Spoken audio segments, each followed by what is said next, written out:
Welcome back to Hardball. Global stock markets were hammered again today as the world continued to grapple with the magnitude of Great Britain's decision to leave Europe, basically.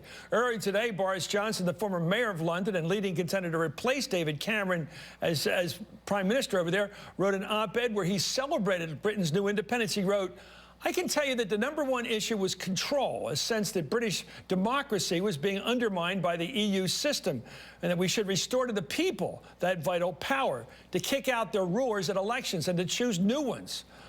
And those leaders are looking decidedly more nationalistic these days. Last week's decision was a resounding victory for insurgent politics and nationalist movements fueled by populist anger and distrust of the political elite. And here in the United States, that anger spurred by economic anxiety is leading voters to Trump. For more on this, I'm joined by MSNBC political analyst Hugh Hewitt, who hosts the Hugh Hewitt Show on Salem Radio Network, and Dana Loesch, who's a conservative radio talk show as well down in Dallas. You know, I have the sense that as bad a candidate as Trump has been lately, the stuff he said focusing on the guy, the judge, in a way that was stupid and self-interested, talking about his golf course as if it was more important and the money it brought in than the economy and the life of Britain itself. Stupid statement after stupid statement, and yet he still has something there, something that the public, in its anger, its frustration with immigration, its frustration with trade, wants to be heard, and he is saying it. Hugh, you first. There's something, well, and it's been resounding from Europe.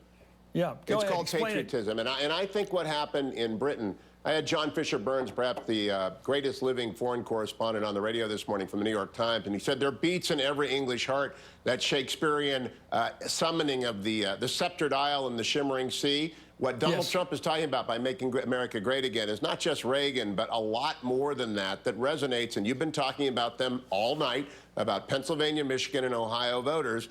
And they are going to turn out for Donald Trump regardless of how often Hillary Clinton, who is, you know, basically the British Labour leader, Jeremy Corbyn, better pantsuit and better makeup. Is she that bad? Is she that bad? Come on. She's not that far left. She is that far to the left. And if you put Elizabeth Warren on that ticket, you've added President Rousseff of Brazil, and you've got the hardest left ticket in the world. Your lack of love for Trump has become this torrid anger against Hillary. She is not Dylan Rousseff. She's not her.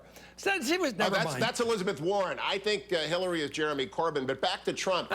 If he keeps going on tapping into this patriotic resurgence, the person I'm worried about, Chris, coming out of your last segment, is Tim Ryan in northeastern Ohio, because if she can go back and get Roman Catholic Democrats in Mahoning and Trumbull County, she carries Ohio and western Pennsylvania and Beaver Falls and Sharon. That's who I'm worried about, because that's who are Donald Trump voters right now. Do you think she's that smart? This woman you've labeled a lefty. Oh, yeah? When it comes to politics, the Clinton machine is the deadliest machine since Tammany. Come on, Chris. Okay, Dana, you're on.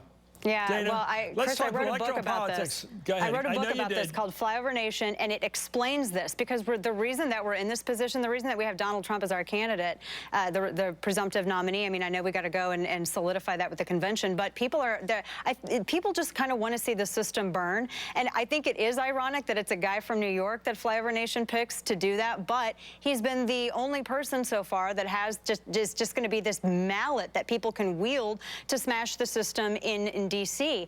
And that's why. And I read an article today just in Politico, Chris, that gets into how all of these disaffected voters, particularly those in southern Missouri and some in Kentucky and in Virginia, these have for so long been a dependable voting bloc for Hillary Clinton. You're talking about the working class, people who work in the mines, all of this. But now they're kind of leaning towards Donald Trump. And I think that this, plus seeing how much this has spread worldwide with the Brexit as well, I think Hillary Clinton kind of has a lot to worry about going into November. Let me get back, well, both of you on this question, because it gets back to what you and we talked about for all those months of the primaries. He ran this campaign, this same campaign against the Republican establishment that he's running nationally. He may be the first politician in history to run the same general election campaign that he ran in the primaries. No pivot, none of that crap. Just being the same guy. I'm running against the establishment, which is pro-trade, pro-loosey-goosey immigration. We don't really have an immigration policy. What I was grabbed by, Hugh, along the lines you spoke, one of the reasons the British people were angry, the majority of them were, is that their immigration policy wasn't even being set by the people they elected. Right. It was being set in Brussels. I feel like Patrick Moynihan, Brussels. Why should somebody in Brussels decide what your immigration policy into your country is? That's the extraordinary thing. I understand why they didn't like that. You're the first honest Democrat. Oh, you're the first honest Democrat, Chris. A lot of people want to say it's only anti-illegal immigration. It's not. It's anti-Brussels, anti-Washington, D.C., anti-elites governing daily lives. Well, we don't have an immigration policy right now. But we don't have one. Anyway. But whatever it's not being run by people in Texas and Arizona who are bearing the burden of it. And so they're penalized. They're penalized for it. I mean, not to interrupt you. Okay, let me get back. I had, really quickly, Chris, I had dinner with a Border Patrol agent just the other day, and he was saying, you know what, it frustrates us to no end that Washington, D.C. sets the policies for our state, and we can't even uphold our own laws.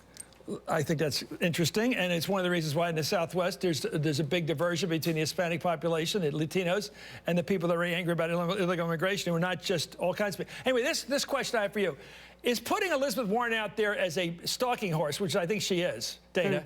Is this going to help relieve the Democrats' problem on these fronts, on this patriotic front? Does it make people in the country feel at least the Democrats know what populism is?